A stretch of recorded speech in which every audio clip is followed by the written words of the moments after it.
তো hi guys, তো আজকে আপনাদের সামনে আমার একটি নতুন ভিডিও আসতে চলছে। তো আপনারা সবাই পাশে থাকুন। তো আজকে এই ভিডিওটি আপনাদের সামনে একটু অন্যরকমভাবে আমি তুলে ধরবো। এটা আগরতলা একটা কিছুদিন আগেই নিউ লঞ্চ হয়েছে এই ক্যাফেটা। তো এখানে ম্যাচও খেলা যাবে আর প্লাস খুব ভালো টাইম স্পেন্ড করার একটা জায়গা। তো আমার কাছে ভীষণ ভীষণ ভালো লেগেছে এই জায়গাটা।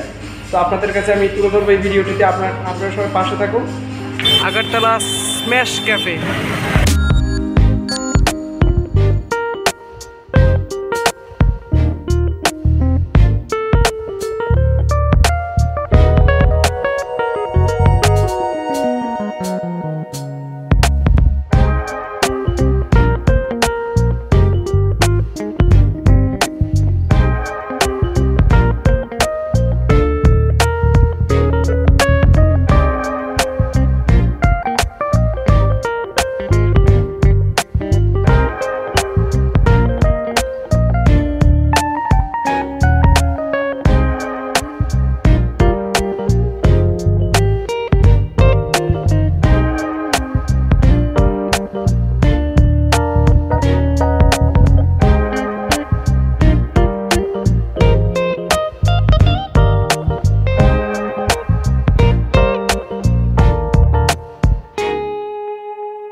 আপনাদের কাছে যদি আমার এই ভিডিওটি ভালো লেগে থাকে অবশ্যই লাইক, কমেন্ট এন্ড সাবস্ক্রাইব করে দেবেন।